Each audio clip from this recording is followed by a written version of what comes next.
엘리멜렉이라고 하는 사람이 있었습니다. 그 부인은 나옴입니다. 엘리멜렉은 그 이름의 뜻이 하나님은 나의 왕입니다.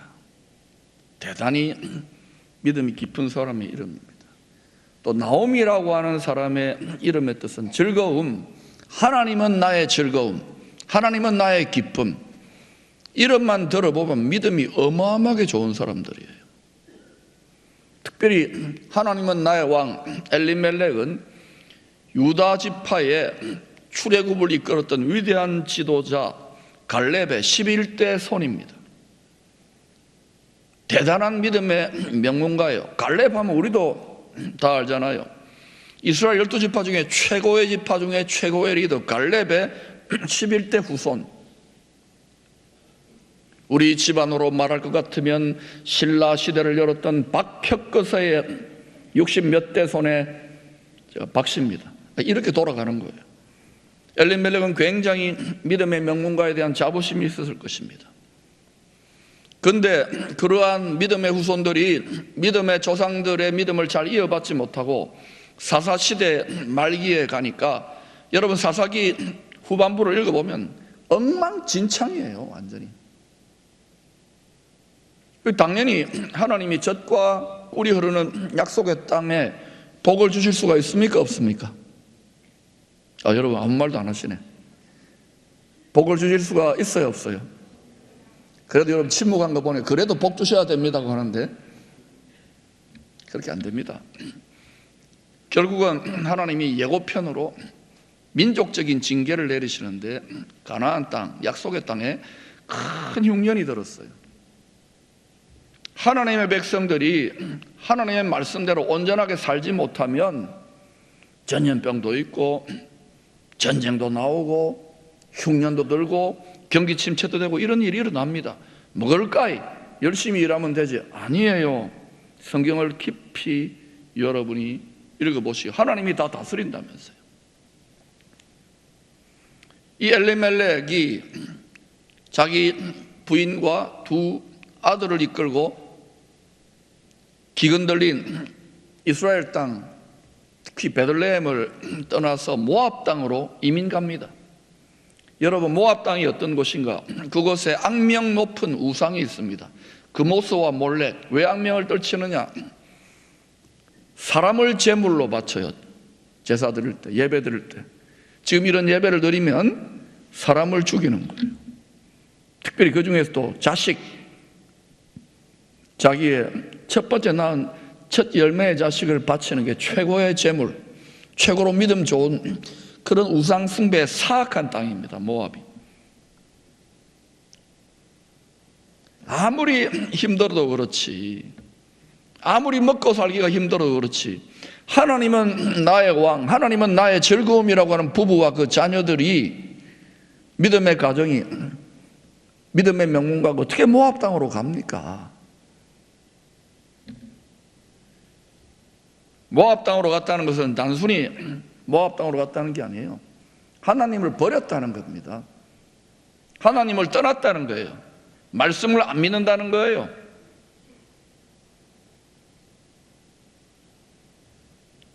아마 가장 엘리멜렉은 이런 생각이 들었을 겁니다. 큰 흉년이 들었는데 지금 뭐 경기도 안 좋은데 온 가족이 이러다가는 굶어 죽게 생겼는데 신앙생활은 무슨 얼어 죽을, 성경 말씀이고 믿음이고 기도는 무슨. 여러분 가끔 이런 생각 안 듭니까? 가끔 우리가 믿음의 도전을 받을 때에 예수 믿으면 돈이 나오나 밥이 나오나, 성경을 다시 꼼꼼하게 읽어보십시오. 이 백성이, 이 하나님의 백성이 지식이 없어 어떻게 되는지를, 지식도 온전한 지식으로 자라가야 돼요. 하나님은 즐거움이라는 뜻의 이름을 가진 나오미가 이 집안에 닥친 큰 재앙을 보고 땅을 치며 후회하고 통곡했을 것입니다. 10년 전에 우리 남편이 모압으로 이민 가자고 재산 정리해가지고 거기 가서 먹고 살면은 형편이 좀 나을 거라고 큰 흉년했대요. 그때 분명히 나오미는 대체로 남자보다 여자들이 믿음이 더 좋잖아요. 성령의 소욕을 느꼈을 것입니다. 하나님의 말씀으로 이 약속의 땅을 지켰어야 된다고 생각했을 것인데, 그래도 남편이니까 어떻게 되겠지, 너무 힘드니까 못 이기는 척하고 끌려갔습니다. 그때 내가 남편 얼굴에 오선지를 그리는 한이 있어도 그걸 깔치 뜯어본다 그럽니다. 여러분 그렇게 하지 마세요, 절대. 그때 눈물을 흘리며 하나님의 능력으로 지혜로 권면해서 베들레헴에 머물러 있게 되는데, 육신의 소욕, 세상의 소욕을 따라가고 돈의 소욕을 따라가고 성령의 소욕을 따라가지 못하고 모압으로 간. 그러니까 잘 살고 행복하고 싶은데 너희의 원하는 것을 하지 못했던 거예요. 이 싸움이 우리 가정 내는, 여러분 안에는 없습니까? 여러분 가정에, 경건한 가정, 거룩한 가정, 하나님이 여러분의 가정의 구석구석 자녀 손들, 할아버지 할머니 엄마 아빠 자녀 손들까지 하나님이 온전히 왕노릇하며 다스리고 있느냐는 거예요. 만약 그러하다면 그 증거가 뭡니까? 담대한 믿음이고 담대한 평강이고 담대한 기쁨이 솟구쳐 나와야 정상입니다. 그게 안 된다는 것은 벌 받고 있는 거예요. 두려우면 형벌이 따릅니다. 그게 안 된다는 하나님의 사인이에요. 단디 믿어라. 온전한 믿음으로 성장해가라. 룻기 1장 20절을 읽어볼까요? 시작. 나오미가 그들에게 이르되 나를 나오미라 부르지 말고 나를 마라라 부르라. 이는 전능자가 나를 심히 괴롭게 하셨습니다. 쓰디쓴 슬픔, 신앙의 매운맛, 조직의 쓴맛, 인생의 쓴맛을 성도들이 경험하는 때가 있잖아요. 교회의 쓴맛을 경험하는 경우가 있잖아요. 왜 그럴까요? 하나님이 사랑하는 자기 자녀들은 징계합니다. 회초리 때립니다.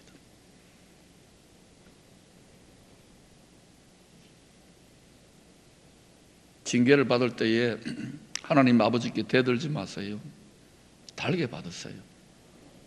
때로는 선지자적으로 누군가가 하나님의 아픈 마음으로 여러분 회초리를 때릴 때에 지혜롭게 달게 받는 자들이 될 수 있기를 축원합니다. 그동안 허울뿐인 믿음이었지 막상 큰 흉년의 시험이 닥치니까 자기가 잘 믿는 것 같고 늘 이기는 것처럼 하나님은 나의 왕입니다, 하나님은 나의 기쁨입니다, 즐거움입니다 고백했지만 큰 시험이 닥치니까, 전염병이 닥치니까, 경기가 힘드니까, 먹고 살기가 힘드니까 불순종하고 방황하다가 나오미는 하나님의 큰 징계를 자기가 받았다는 사실을 깨달았어요. 자기 가족이. 전능자가 나를 심히 괴롭게 하셨습니다. 남편도 두 아들도 다 죽었습니다. 그리고 외국인 며느리 둘이 있습니다. 너희들은 친정으로 돌아가라. 쫄딱 망해가지고 재산도 다 잃고 거지 꼴을 하고 지금 나오면 고향 땅으로 베들레헴으로 하나님의 품으로 돌아가려고 합니다. 여러분, 이때 나오미의 심정이 어떨 것 같아요? 나오미는 지금 세상적으로, 인간적으로, 육신적으로는 가장 비참한 고난의 상황일지 모릅니다. 사망의 엄침한 골짜기에 떨어졌는지 모릅니다. 사망의 구덩이에 떨어졌는지 모릅니다. 그러나 하나님의 시각에서는, 영혼의 시각에서는, 믿음의 시각에서는 실상은 큰 위익을 얻고 있는 것입니다. 나오미는 10년 동안 잃어버렸던 가장 큰 재산, 가장 큰 상급, 가장 큰 보석인 하나님을 얻었습니다. 뿐만 아니라 7 아들보다도 더 귀한 자기를 끝까지 돕고 동력하는 동력자를 얻었습니다. 룻을. 여러분 교회를 사랑합네, 하나님 일을 합네, 희생을 합네, 풍요하고 영광스럽고 다 자기 영광과 명예를 드러낼 때는요 다 달라듭니다. 그러나 흉년의 때에, 큰 시험의 때에, 주님의 십자가의 자리에, 진정한 자기 부인의 자리에 참된 농력자는요 몇 명 안 됩니다.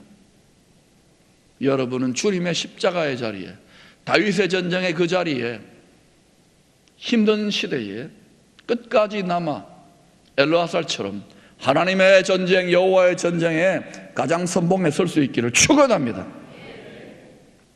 시편 119편 71절에 고난당한 것이 내게 유익이라. 이로 말미암아 내가 주의 윤례들을 배우게 되었나이다. 고난을 빨리 끝내고 싶습니까? 시험이 빨리 끝나고 싶어요? 배우세요. 배우세요. 전심전력하여 배우세요.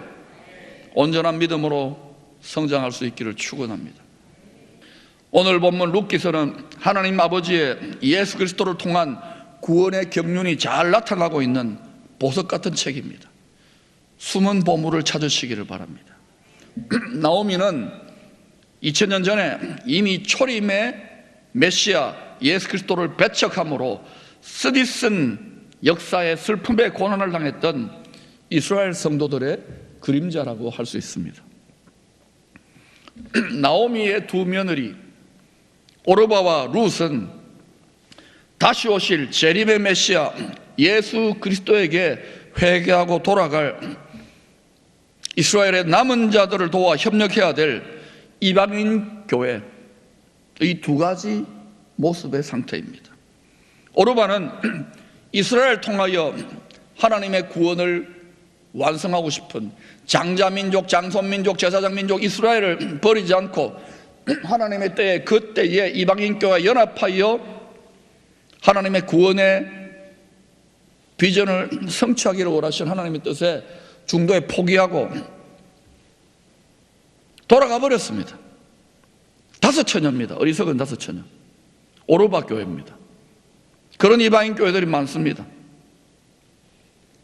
반면에 룻은 로마서 9장, 10장, 11장에 계시된 대로 다시 오실 메시아 예수 그리스도를 통한 이스라엘과 열방의 구원을 연합하여 돕는 지혜로운 5처녀, 혼인잔치에 참여하게 되었던 지혜로운 5처녀와 같은 이방인 교회의 그림자입니다.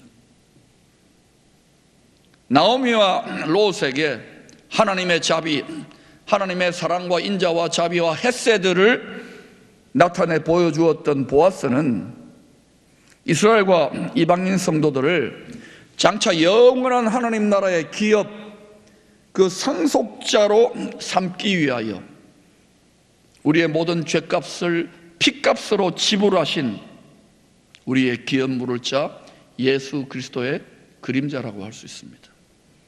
이러한 구속사적 하나님의 구원의 농사의 드라마를 그 픽처를 가지고 오늘 룻기를 잠깐 살펴보십시다. 룻기서 1장 22절은 두 과부 나오미와 룻, 다시 말하면 이스라엘 성도들과 이방인 성도들이 연합하여 약속의 땅 베들레헴, 예수님이 태어난 땅으로 돌아갔던 때를 이렇게 설명합니다. 그들이 보리 추수 시작할 때에 베들레헴에 이르렀더라. 뭐 할 때요? 보리 추수. 우리는 여러분 이런 말을 듣잖아요. 경상도 보리 문디다. 경상도 사람을 추수할 때인 것 같아요. 이스라엘 사람들이 가장 중요하게 여기는 곡물이 양고기도 있지만 바로 밀과 보리입니다. 그들의 주식입니다. 빵을, 떡을 만들어서 먹었던 것 같아요. 밀과 보리가 자라네. 이 밀과 보리의 씨를 파종하는 때는 이스라엘의 때로 보면 10월 달입니다. 우리하고 날씨가 다르기 때문에 그때 파종기에 씨 뿌릴 때 내리는 비를 이른 비라 그래요. 그러다가 밀과 보리가 6개월쯤 지나서 밀과 보리가 자라다가 추수할 만한 알곡으로 연걸어질 때, 우기가 끝날 때 4월 달쯤에 내리는 비를 늦은 비라 그래요. 이 이른 비와 늦은 비가 때를 따라 적당하게 내리지 않으면 그 해의 농사는 끝나는 겁니다. 망치는 겁니다. 하나님의 구원의 농사도 망치는 거예요. 이런 비는 무엇입니까? 죽으시고 부활하신 메시아 초림의 때에 정확한 타이밍인 오순절 추수가 시작될 때 마가다락방에 임한 성령의 큰 권능의 강림을 말합니다. 늦은 비는 다시 오실 메시아, 재림하시는 예수 그리스도, 이 세상의 오메가 포인트 끝이 있습니다.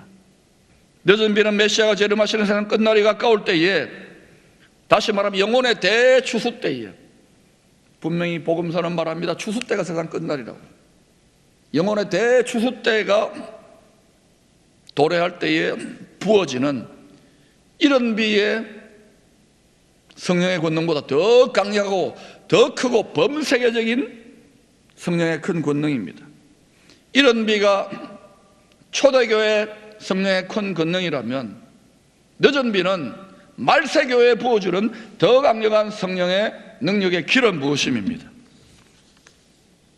하나님께서는 시대마다 때를 따라 준비된 그릇들, 어떤 그릇들요? 준비된 그릇들, 말씀의 때를 따라 준비된 그릇들에게 영혼의 대추수를 위한 늦은 비 성령의 큰 권능의 기름 부으심을 부어주십니다. 이 시대의 사명을 감당하기를 원합니까? 이 성령의 큰 권능의 능력을 덧입어야 됩니다. 그러려면 큰 집에 여러 가지 그릇들이 많아요. 금그릇도 있고 학벌 좋은 그릇도 있고 권력 많은 그릇도 있고 부자 그릇도 있지만, 또 가난하고 빈천한 그릇도 있지만, 제일 좋은 그릇은 깨끗하게 비워진 그릇이에요. 하나님의 뜻이 담기고 하나님의 마음이 담기고 하나님의 소원이 담기고 하나님의 성령의 권능의 금기름이 부어질 만한 그러한 깨끗한 그릇을 하나님은 들어 쓰시는 거예요. 거기에 늦은 비를 부으시는 거예요. 여러분, 그 늦은 비의 성령의 권능을 사모하며 간구하시고 그릇 준비할 수 있기를 축원합니다. 룻기는 흉년으로 시작했다가 놀라운 풍년의 추수로 끝납니다. 룻기는 슬픔으로 시작했다가 큰 기쁨으로, 탄식으로 시작했다가 절망으로 시작했다가 찬송과 감사와 기쁨으로 끝납니다.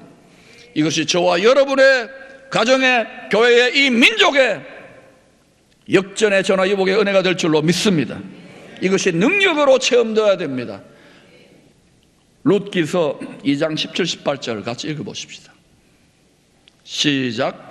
룻이 밭에서 저녁까지 줍고 그 주운 것을 떠니 보리가 한 에바쯤 되는지라 그것을 가지고 성읍에 들어가서 시어머니에게 그 주운 것을 보이고 그가 배불리 먹고 남긴 것을 내어 시어머니에게 드리며 여러분, 이삭 주었는데 우리 그 1리터짜리 물병 있잖아요. 그거 22개를 하루 일해가지고 그걸 기업 물을 짜 보아스가 쭉쭉쭉 많이 이제 던져준 거예요.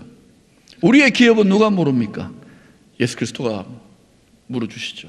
그분이 이렇게 우리 여러분 정말 추수밭에서 하나님의 선한 일을 위하여, 추수꾼들을 위하여 노력하면요, 하나님이 이삭을 이렇게 부스러기를 던져줘. 22리터 먹고 남을 정도로 공급하시는 줄로 믿습니다.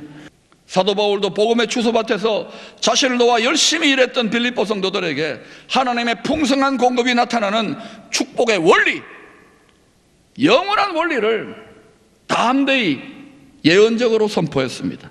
빌립보서 4장 19절의 말씀입니다. 나의 하나님이 그리스도 예수 안에서 영광 가운데 그 풍성한 대로 너희 모든 쓸 것을 채우시리라. 부유하신 주님이 우리를 위하여 가난하게 되시고 우리를 부유하게 이미 다 이루어 놓으셨는데, 우리는 너무 비참하고 가난하고 결핍되어서 마음이 콩밭에 가 있으니까 속았다고요. 속았어. 세상 임금에게 돈이 하나님이 아니에요. 다 이루어져 있어요. 주시고자 영혼의 추수를 위하여 다 쌓아놓고 있다고요. 더하여 그걸로 끝난 게 아닙니다. 그리스도의 마음을 닮은, 그리스도 형상과 모양을 닮은 잘 익은 영혼의 알곡 대추수가 끝나고 나면 밭의 주인이 타작을 합니다. 보아스가 지금 타작하자는 타작마당에서 도리깨질을 하고 알곡을 막 훑습니다. 세상은 밭인데 그 밭의 주인이 하나님입니다. 하나님이 타작을 합니다. 추수가 끝나면은요, 알곡 추수가 끝나면 타작이 시작돼요. 세상의 밭에. 그걸 우리는 큰 환란이라 그러잖아요. 그때에 룻과 같이 열심히 충성하고 헌신하고 하나님의 일에 협력을 한 성도들에게는 어린 양 예수의 공중에서의 혼인잔치가 벌어질 때에 거기에 참여하는 큰 기쁨을 누리게 되어 있습니다. 요한계시록 19장 9절에 천사가 내게 말하기를 기록하라. 어린 양의 혼인잔치에 청함을 받은 자들은 복이 있도다. 저와 여러분은 다 이 결혼식에 청함을 받은 열처녀들입니다. 그러나 어린 양의 아내 그리스도의 신부로 청함을 받은 열처녀된 성도라고 할지라도 이 혼인잔치에 참여하지 못할 자들이 분명히 있다고 이야기합니다. 어리석은 5 처녀가 있는 거예요. 세상과 짝했어요. 세상과 결혼하여 바람의 세상뿐이면은 그 때가 오면은 참여 못합니다. 잔치에. 마태복음 22장 14절에 청함을 받은 자, 결혼식에 청함을 받은 자는 많지만 택함을 받은 자는 적으니라.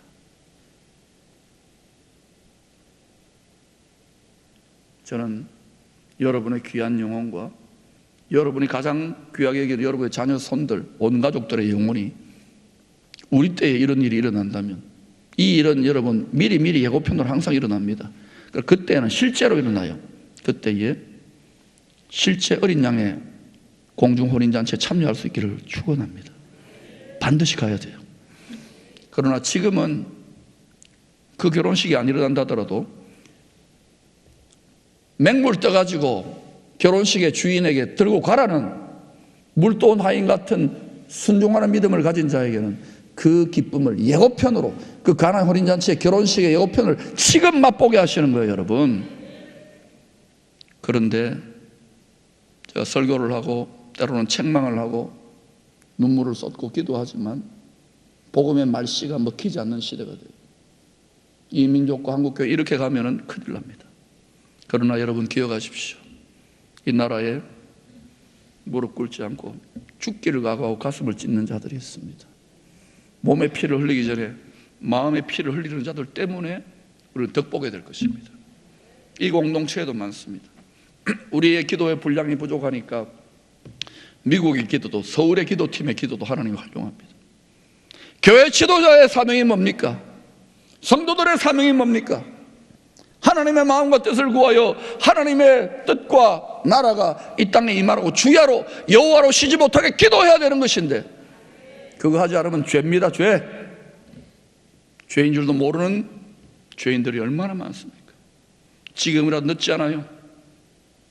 베들레헴으로 우리의 영혼의 본향으로 돌아갈 수 있기를 축원합니다. 우리 모두는 지혜로운 5 처녀처럼 열심히 하나님의 추수밭에서 세상에서 하나님의 구원 농사일에 룻처럼 동참하여서 장차 어린 양의 혼인잔치에 그리고 날마다 가나안의 혼인잔치에 새 포도주의 기쁨을 누릴 수 있게 되기를 축원합니다. 장차 우리는 그 나라에서 누리게 될 것입니다. 이 세상이 전부 다가 아닙니다. 눈에 보이고 만져지듯이 살아야 돼요. 속지 마십시오. 세상에 살과 같이 빨리 지나갑니다. 그렇다면 제일 잘 사는 게 뭐냐고요? 때를 얻든지 못 얻든지 충년의 때이든지 풍년의 때이든지 시험이 좀 많을 때이든지 시험이 적을 때이든지 항상 시험 공부하여 주의 일에 힘쓰고 복음을 전파하는, 하나님을 기쁘시게 하는, 하나님을 기쁨으로 즐거움으로 삼은 나오미와 같이 저나 이 복의 은혜를 누리는 기쁨의 권속들이 다 될 수 있기를 축원합니다.